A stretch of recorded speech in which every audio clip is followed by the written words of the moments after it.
Hi friends, ನಾನು ಚೆನ್ನೈಗೆ travel ಮಾಡ್ಕೊಂಡು ಹೋಗ್ತಾಯಿದ್ದೀನಿ. ಏನಕ್ಕೆ ಹೋಗ್ತಾಯಿದ್ದೀನಿ ಅಂತಂದರೆ ನಿಮಗೆ ಒಂದು ಸರ್ಪ್ರೈಸ್ ಇದೆ. ಅದೇನಪ್ಪ ಅಂದರೆ ಚೆನ್ನೈಯಲ್ಲಿ ಹೊಸ್ದಾಗಿ ವಂಡರ್ಲಾ ಓಪನ್ ಆಗ್ತಾಯಿದೆ. ಅದ್ರದ್ದು ಶೂಟ್ ಮಾಡಬೇಕು ಅಂದರು. ನಾನು ಅದನ್ನು ಮಾಡೋಣ ಅಂದ್ಬಿಟ್ಟು ಅವ್ರ ಜೊತೆ ಡಿಸ್ಕಷನ್ ಎಲ್ಲ ಮಾಡಿದೆ. ಬೆಂಗಳೂರಿಗೆ ಬಂದಿದ್ದರು ಡೈರೆಕ್ಟ್ರು, ಕ್ಯಾಮ್ರಾಮನ್ ಎಲ್ಲ. ಡಿಸ್ಕಷನ್ ಮಾಡಿದ್ಮೇಲೆ ಆಮೇಲೆ ಒಂದು ಡೇಟ್ ಹೇಳಿದ್ರು, ಬನ್ನಿ ಚೆನ್ನೈಗೆ ಅಂತ. ಚೆನ್ನೈಯಲ್ಲಿ ಹೋಗ್ಬಿಟ್ಟು ಅಲ್ಲಿ ಎಲ್ಲ ಹೊಸ ಗೇಮ್ ಆಗಿದೆ, ಅದಕ್ಕೆಲ್ಲ ಕ್ಯಾಮ್ರಾಸ್ ಫಿಟ್ ಮಾಡಬೇಕು ಅಂದರು. ನೋಡಿ, ಇದೆ ಅದು ಹೊಸ ಗೇಮು.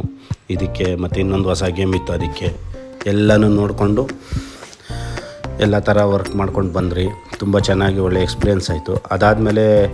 ಆಮೇಲೆ ಬೆಂಗಳೂರಲ್ಲಿ ಯಾವ್ಯಾವ ಥರ ಮಾಡ್ಬೋದು ಅಂದರು. ನೋಡಿ ಸರ್, ಈ ಗೇಮ್ಗೆ ಈ ಥರ ಅಂತ ಹೇಳಿದೆ. ಅವರು ಅದೇ ಥರ ನಮಗೆ ಯಾವ್ದು ಸೇಫ್ಟಿ ಇದೆಯೋ ಆ ಥರ ಮಾಡಿಕೊಡಿ ಅಂದರು. ಸರಿ ಸರ್, ಆಯಿತು ಅಂತಂದೆ. ಎಲ್ಲ ಥರದ್ದು ವಂಡರ್ಲಾ ಗೇಮ್ಸ್ ಏನೇನಿದೆಯೋ ಅದೆಲ್ಲ ಶೂಟ್ ಮಾಡಿಕೊಟ್ಟೆ. ಯಾಕಂದರೆ ಪ್ರೀವಿಯಸ್ ಸುಮಾರು ವರ್ಷದಿಂದ ವರ್ಷಕ್ಕೊಂದು 2 ವಂಡರ್ಲಾ ಶೂಟ್ ಮಾಡ್ತಾನೆ ಇರ್ತೀನಿ. ಈ ವಿಡಿಯೋ ನಿಮ್ಗೆ ಇಷ್ಟ ಆಗಿದರೆ ಲೈಕ್ ಮಾಡಿ, ಸಬ್ಸ್ಕ್ರೈಬ್ ಮಾಡಿ, ಸಪೋರ್ಟ್ ಮಾಡಿ. ನಮ್ಮ ಬೆಂಗಳೂರು ಸ್ಯಾಂಡ್ಲ್ವುಡ್ ಟ್ರಿಕ್ಸ್ ಈ ಥರ ಎಲ್ಲ ಮಾಡ್ತಾರೆ ಅನ್ನೋದನ್ನು ನೋಡಿ ಸಪೋರ್ಟ್ ಮಾಡಿ, ಅರಿಸಿ, ಆಶೀರ್ವದಿಸಿ. ಪ್ಲೀಸ್ ಸಬ್ಸ್ಕ್ರೈಬ್ ಮಾಡಿ, ಸಪೋರ್ಟ್ ಮಾಡಿ. ಏನಾದರೂ ಇದ್ದರೆ ಕಮೆಂಟ್ ಬಾಕ್ಸಲ್ಲಿ ಹಾಕಿ.